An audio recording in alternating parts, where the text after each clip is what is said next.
Hey everyone, it's so nice to see you. We're having a little bit of tech issues here. Bill should be on shortly with me. Hopefully you'll see that happening. There he is. And I'm checking, are you live, honey? Are we live on Facebook? Can you tell? We are. We're both, our pretty faces are both showing. Awesome. Yeah. Okay. Some of the tech's working in. That's good. So if you can see us and you can hear us, give us some likes, give us some hearts. Tell us where you're tuning in from. Tonight we're talking about living love-wise, how to tackle those transitions in life, especially how to stay connected when life pulls you apart. And honey, I want you to greet everybody. Well, hello, everybody. And, it looks like Pam and I are side by side. We actually are not. We are in the same state, but we are not sitting side by side. And, this has been one of those great privileges of being alive today, is that even though we're not physically next to each other, we're able to stay connected. And that's been one of the great gifts to us from technology. And so I hope you're having a great week. And I appreciate y'all joining us here on this technological feed. Right. And tonight we might have some techie issues. I'm way out in the country. Our extended family owns a vineyard. And so I am way out in the country. And sometimes the internet is not quite as reliable. So just hang with us if we go in and out. One of us will try to keep talking, and that's just what it's like when life starts to pull you apart. There's lots of reasons why people might be not in the same place at the same time, even though they're married. So, hey, Bill, let's run through a few ways that sometimes life pulls you apart. For example, we do a lot of work with the military. So deployment. That's very common these days, where a happily married couple are in two different continents even. It could be that one of you is sick, or one of your kids is sick, or when your parents is sick and somebody has to go take care of them. That could be a reason as well. How about you, hun? Got some ideas on what might pull you apart? Well, one of the reasons we're talking about transitions is they are such a reality for all of us. And we've often said that the enemy of intimacy is responsibility. And what normally pulls people apart is either some kind of responsibility in life or an unexpected circumstance. So you mentioned deployment. Sometimes careers separates people because sometimes you travel for your career. Like you and I have a privilege we do a lot of our traveling together. But we also business. Right, we travel quite a bit apart from each other too, and so when we're on the road, we're not with each other. And then sometimes it's just family. Like our big part of our story right now is my parents. And I've often told people, praise God, my parents are 89 years old because we've had a long time with them. But at the same time, my parents are 89 years old. And they need a lot more looking in on than they've ever needed in their lifetime.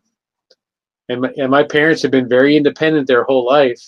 And now they're needing us to check in on them more regularly. And, that's not a date. I don't look at you and say, hey, Pam, you want to go out on a date and check on my parents tonight? Yeah, that's like super romantic, right?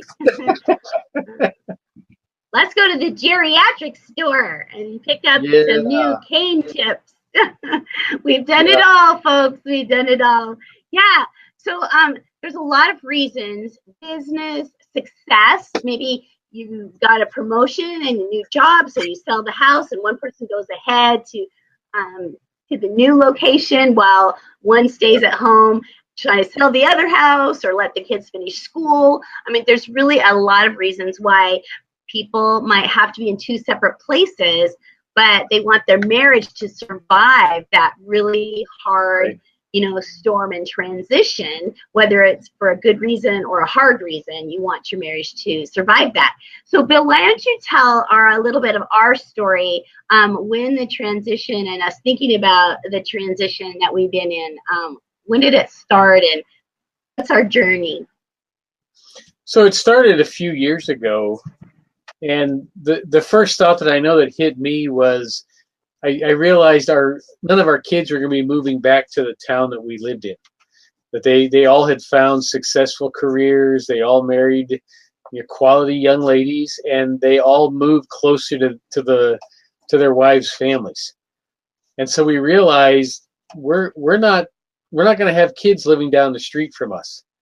And that created a desire for you and I to travel more so we could go see our kids and grandkids. And then our businesses, they just required, like there's kind of a shift that I was spending more time speaking to men's groups and you were speaking to women's groups, and we were still doing marriage events, but we were doing fewer of them and more individual events, which was creating some time away from each other. And then my parents started having some physical issues. And because I'm the only one of their kids that lives in California, when they would hit a physical crisis, I would get the phone call because I was the only one that could get there at any kind of reasonable time. But the problem with checking in on my parents is we lived in San Diego. My parents lived on the other side of Los Angeles. So to get from our house to their house required crossing Los Angeles. And if you know anything about crossing Los Angeles, it can take 2 hours to get across LA, or it can take 6 hours to get across LA, depending on what the traffic is doing. And so rather than going and checking in on my parents, one day, like go up in the morning, check on them, come back, I was going and spending 1 or 2 nights, which means I wasn't with you. And so we started spending more and more time just apart from each other. And because our schedule was getting squeezed, then when we were home, we had to be more focused on taking care of things around the house. Right, so we were apart from each other doing work. Right, because I don't remember you coming outside, kind of on the north part of the property to come spend quality time with me while I was weeding and cutting down trees. Yeah, so we were at the same house, but we weren't spending time together building into our relationship. And so it started to accumulate. We started to get to a place where life was all responsibility, and we weren't spending the kind of eye-to-eye and face-to-face time that we have come to rely on in our relationship. Right.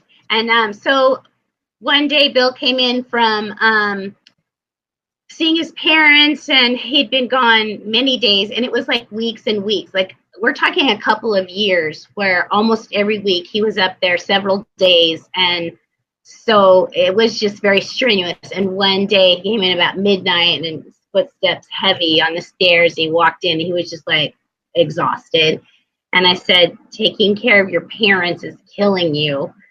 I guess it looks like we need to talk about some changes. Maybe we need to move.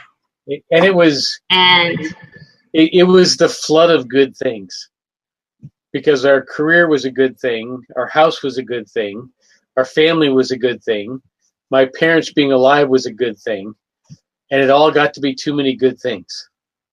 Yeah, it was just too intense, and we were handling it too much in two separate places, not enough time together. And neither one of us wanted to get to a place where we resented that. And so, Bill, we started praying about what does this mean, selling the house, where would we want to live? We don't really want to get back in this California market that's so crazy. And so Bill came and he said, I said, Pam, what do you think if we move onto a boat for this season of our life? It'll and mean I'm like, serious I'm happy. downsizing. Right. Really downsizing, 3,000 square foot with 1,000 square foot office to 500 square foot. That is a big downsize. But you know what? I'm 3/4 mermaid, and I said that sounds fabulous, like a happy spot on the water. That sounds great. So that's what we did, but we didn't realize it was going to take us over a year to sell our house. And so that same rigorous and more was still going on because Bill was taking care of his parents and then getting the house ready to sell and then upgrading the house while it was on the market to sell it. And I'm trying to handle more and more of the Lovewise ministry so that Bill could have time to do that. And so that was like another whole year of intense. And so we're going on 3 years of intense. And the house finally sold. We'll tell that story on another video, but the house finally sold. And we moved up. We moved up to the vineyard up here. Our sister-in-law's like, come, just stay as long as you need to. It's a little bit closer, like 3 hours away from Dad. And so most of the time, it was just me up here because Bill was, again, down taking care of his parents. And when he wasn't taking care of his parents, you were looking for the boat, right? Right. So when we made the decision to get a boat, that required time to go find the right boat. And then once we found the right boat, it needed some attention before we could move it and move on to it. And so there were lots of days, back-to-back days, where you and I were at different locations working on the same purpose. So you were up at my sister's place running our business, and I was either on the road looking at boats, getting ready to show you options, or I was on the boat getting it ready to be moved. And, you know, in the past, it would have been hard to stay connected when we were physically separated. But the privilege we had is that because we live in a highly technological world, you and I were able to communicate regularly, even though we were physically being pulled apart from each other. Right. And so it took us till June to get the boat and move the boat on Father's Day. And so we just came up on our 1 year anniversary of living on the boat. And life is a little bit better, but we still find ourselves in times like this where we're in two separate places, but wanting to stay connected. And so that is, we've been talking, tip number 3. So tackling transitions, number 1 was touch the heart. Those are emotional things that you can do to stay connected. Key verse on that. Honey, you want to share the key verse for touch the heart? It's Philippians 1:7, where Paul wrote, "It's right for me to feel this way about you since I have you in my heart." And it's one of the keys. One of the keys to getting through transitions is you have to hold each other in your heart despite the circumstances. Number 2 is tell it like it is. And those are those typical transitions we talked about last week. And the key verse for that is there's a time and a season for everything out of Ecclesiastes. And today it's take advantage of tech. And the key verse is Psalms 121:8, which simply says, "The Lord keeps watch over you as you come and go, both now and forever." So God sees what you're going through. That's the main point. God sees that you're coming and you're going and you're living in two separate places and things are very intense, like my hands. Things are very intense. God sees all of that. And we do live in a great time where we can use technology to stay connected. So we're just going to share back and forth some ideas on staying connected. I really like being able to have FaceTime like this. And so apps like FaceTime, apps like Zoom, where you can have meetings online, apps like Facebook Messenger. This is like a picture of Bill and I on Facebook Messenger. And you can even do fun things like, you know, put sunglasses on each other or have like hearts float across. Or so you can like break up the like distance by doing some fun things like that. Bill, talk about WhatsApp because you use that more than me. So WhatsApp is it's a texting program that has now added also phone calling and video services to it, and it's an online internet-driven app. So you can talk to people all over the world on WhatsApp. and you can set up groups. Like you can have a group with your family. You can have a group with a number of friends. I have a couple of prayer groups that I'm a part of on WhatsApp, and it's another way of staying connected that without paying an exorbitant amount of money. Because if right, like which I got a that's really the good key. friend, yeah, I've got a really good friend who pastors in Colombia, and he and I stay in contact on a regular basis because we can. Because it doesn't cost anything more. All we need is an internet connection and the app on our phone, and we can stay Right. connected. And then, of course, there's private Facebook groups. We have a family. Our family is very far flung. And so we have a private Facebook group so we can post pictures and only our family can see them. And we can have discussions and make decisions and things like that. We set up Zoom meetings with our family as well. Bill and I do Facebook video a lot because that's quick and easy for us. And, then there's just the good old-fashioned email and texting. I like can't believe you texting with refer to those emojis. old-fashioned. I know. I love texting with emojis. I like I'm an emoji queen. Sometimes I'll send love notes to Bill that are only emojis, so it's like a puzzle. He has to figure out what I'm saying. Little love notes that way. You can send a picture for your eyes only on a text. Still keep it G-rated just in case the kids pick up the phone. Just saying, okay? Then also, if you're going to be, if this looks like it's a ongoing, long process, when Bill was a pastor, he set up a great way to help families and couples when they were going through an intense time like this. Honey, do you want to explain your two-pronged approach? Sure. Anytime your life gets thrown into a transition, you have to have a short-term plan. That's kind of an emergency plan. Because when life gets turned topsy-turvy, if you have a financial turnaround, or you have a health crisis that hits, or an unexpected circumstance hits, like that's really what kicked off our latest transition is my dad started calling like 2 and 3 times a day, and he would call in the middle of the night. And I knew something was not right. And we didn't get to plan for it. We didn't get to decide that this was going to start happening. It just thrust itself on us. And when life does that, when life hits you with an unexpected circumstance, you have to put an emergency plan into place that helps you just hold yourself together, helps you keep connected to the people that matter most to you, and help you maintain your priorities. But it's an emergency plan. You can't live that way because it's too intense, and it's too short. Yeah. And so it's things like, hey, for the next 30 days, we're not going to take anything personal. For the next 30 days, we're going to pray every morning when we wake up for 10 minutes before we start our day. For the next 30 days, we're going to call each other every lunchtime and just check in and see how we're doing. Now, those will help you get through the transition, but you can't live that way. It takes too much time and too much focus.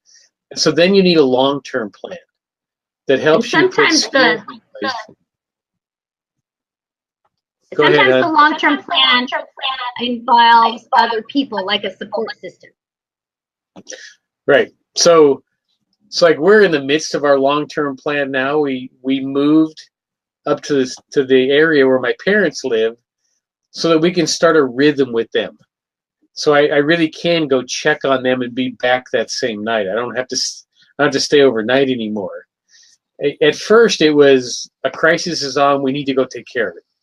And so we would look at each other and say, hey, look, I love you. You love me. Neither of us are going to enjoy this, but we're going to laugh about it together. Well, now we're into our long-term plan, and we're setting up actual schedules to go see my parents, and we're setting up, yeah, and we're trying to find a rhythm with them to where it becomes more routine and it becomes a little bit more predictable. And so you have to transition from your short-term plan to your long-term plan, which includes new skills for the season of life that you find yourself in. And in order to adopt a long-term plan, you have to accept that seasons in life are normal, that everybody goes through seasons of life. Some of the seasons you are going to absolutely thoroughly enjoy, and some of the seasons you're going to pray they will pass as quick as possible. because that's the way, it's just the way life comes. And God shows up in all the seasons of life, but you have to have a different strategy based upon the intensity of the season and the duration of the season. Long-term plan, you have to accept it. And one of the things that we also do is in our both short-term and long-term plan is we plan in humor. Like we plan in, okay, we're going to need a stress break. So even though we're taking care of Bill's parents, we'll be like, okay, once a day, we're going to either go for a walk together, we're going to kayak to get our mail, we're going to bike to the grocery store. Even if it's like purposeful, like going to the grocery store, we do it on a bike so that it's more fun and we think we're on a date. And so, right. And we text message like jokes to each other, and we'll call and say the funniest thing just happened to me. So it helps if you have humor as a part of that plan as well. Like today, we'll probably go down in history because we're frozen half the time on this video. So we might just be like, let it go, like, and start singing Frozen like our grand girls. Right. When we talk about technology. Because the cold never bothered us anyway. That's right. The cold never bothered us anyway. Awesome. Hey, so we're just going to hit some highlights give you some resources about using technology, because we've been sharing the positives about technology. Each Bill and I will share one thing to be aware of with technology is, okay, it can totally take over. You can live like you never look at your spouse's face. You just only look at your phone. So have some rules, have some boundaries, because if you are separate from each other, you might get just used to always having the phone in your hands because you want to stay connected to that person. But then when they're there live, put the phone down so you can face-to-face sit by them, cozy up. So don't get addicted to having the phone in your hand. Have some boundaries. Like go to Chick-fil-A, they have a little cage. You can put the phone in. A certain time of the day, everyone in the family puts their phone in the chargers, and they don't have them during dinner, let's say all the meals. Just have a plan for technology so you're not addicted. Bill, what do you want to add in? Well, the first thing I want to say is the reason why we all need to be talking about technology is it's so powerful. You and I have been talking about ways we can stay connected when we're not in the same vicinity. And we have ways of being connected to people that we care about who live halfway around the world. It's a very powerful technology. And I'm amazed that we have come to the place where we can do all this video. Because when you and I started using technology, video was not a possibility. We didn't have the bandwidth for it. We didn't have the horsepower for it. But now we're all connecting on video around the world. And anything that's powerful requires a higher skill level. You know, I've told people my whole ministry life, if you want to drive a race car, you have to take lessons. If you want to drive if you want to drive a beat up Volkswagen, you probably can just get in the car and drive. So the more powerful the tool is, the higher your skill level needs to be. And so along with all of this positive influence in our life that technology can bring, as you mentioned, it can become addictive. And so we spend more time with our technology than we do with the people that we care about. The other thing I would add is we just have to always be on alert for information that's not healthy for us. Right. And there's the usual suspects. You know, like I don't think we have to make a case for pornography not being healthy, and a lot of entertainment, like over entertaining ourselves, being unhealthy. But there's also false information out there, and sometimes there's just too much information. Because there's an old Jewish proverb that says, to know and not do is not to know at all. It's very possible today to know a lot of information about a lot of things and not do any of them. So we don't want to get to a place where we can do seminars on everything in life, but we can't live. And so we just need to make sure that we're guarding our hearts and guarding our minds with the amount of information and the type of information that we're exposing ourselves to, because technology will bring it all to us in a heartbeat. And you know what? The Bible tells us to set no evil thing before our eyes, and that we should just ask, is this edifying? Is this something that's going to build and bless me, my husband, my family, my future? If it's not going to build and bless you, then it's worthless. Set no worthless thing before you. It depends on the translation, whether it's evil or worthless. And so you want things that are the Philippians 4:8, whatever is pure, whatever is lovely, whatever is good repute, whatever excellent, anything worthy of praise, let your mind dwell on those things. So I just simply ask ourselves what we're putting in front of our minds. And then I have some friends that have written some great resources. I'm going to tell you about the resources and just share one thing right off the bat that my friend Arlene Pelican, wonderful woman of God, she wrote Cool, Calm, and Connected. It's a Harvest House book. It's easy read, simple read, but I remember reading in there how little time people nowadays spend outside in the sunshine. It's like minutes. We're talking minutes. And that we need to be outside more. That's much healthier for our bodies and our lives and our relationships.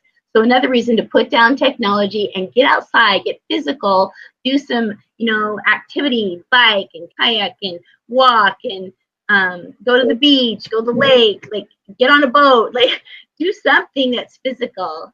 It's cool. Cool, calm, and connected. Watching a video about the sunset is not the same as being outside watching the sunset. That is right. That's 100% right. And Growing Up Social is a book that Arlene wrote about raising your kids in this digital world. And one of my friends, Sylvia, and her dad is Arch Hart, and then the daughter is Sylvia, Dr. Sylvia. And she wrote Digital Invasion. And that was an eye-opening thing about just the impact on our body, our stress levels, what happens just in our minds, and why we get addicted to things. Like, there's a lot of reasons you want to read Digital Invasion to make sure that you're running your life, not your technology. And then lastly, my friend Kathy Koch, she wrote Screens and Teens, and the foreword's written by Jill Savage, who was the founder of Hearts at Home.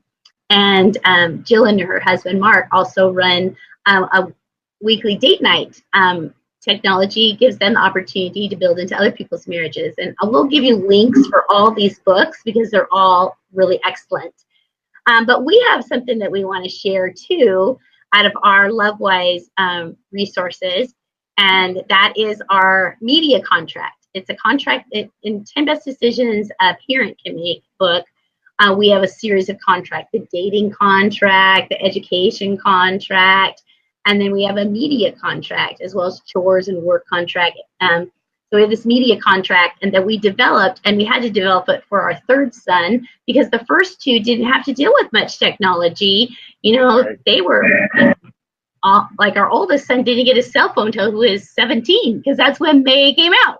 Our next one was like 15, about the same time. But our youngest son, because we travel so much, he got his a little earlier, and so we had to have a lot more boundaries and a lot more traditions set in place on how to use and not use that phone. And so what the media contract is just a series of questions and then verses about showing what God's view is on the use of media, and it's all different kind of media: the phone, the internet, the gaming, all of it. And you can walk your son or daughter through. And Bill, why don't you tell them about our LoveWise Living membership program, our LoveWise community that we have that's brand new?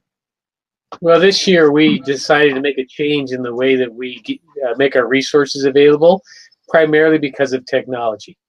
So we've taken the information that we have been compiling over the last couple decades, and we're now putting it into a form where people can get it digitally. So there's a number of sermons that I'm going to be putting into podcast form. We're taking your presentations, putting them into podcast forms. We have downloadable resources that we've used at conferences around the country. We also have some video resources that we're going to be making available as time goes on. And we've put it all into memberships. And our goal is to make it very affordable for people on a monthly basis and give them access to everything that we've produced. So on the digital side. Digital. What's the digital membership? The digital membership, it costs $1.98 a month, so it's less than a cup of coffee every month. And it gives you access to all of our digital resources. Now, we, of course, are in development, so you don't get all the resources the day you sign up, but new resources get released. Yeah, they get released every month. So for $2 a month, you get digital resources from us on a regular basis, and when a new resource gets released, you'll get an email telling you that it's available. And our latest venture is we're taking your Becoming a Brave New Woman series, and we're creating a podcast out of it. And the first 3 episodes are up and running, and so people can hear you talk about how to develop courage in your life based upon the character of God, rather than just trying to rely on your own feelings or your own experience. And right. So if you want to be braver, more courageous, more confident, girls, sign up for the digital membership. Right. So for $1.98 a month, I think most people won't even miss that money. Like most people probably lose more money than that a month. So that will give you, it'll give you access to all of the messages that we have shared. Like I'm really excited because I've been preaching at family camp for the last 20 years. And I got some great sermon material that's now becoming podcasts, and people are going to be able to get easy access to that. It truly is great sermon material. I'm very picky about my preachers that I listen to, and I'm married to one of the world's best preachers, I believe. So you just want to get digital membership just for that reason alone. Hey, so to get the digital membership, what you do is you go to lovewise.com, and at the top bar, you'll see subscribe. You just click on the subscribe button, and it'll take you down. It'll show you 3 different options that you can decide which is best for you and your family. The digital option is $1.98. The second option that has a few more benefits, including free books whenever the Farrells release a book, or a Farrells release a new video series or whatever.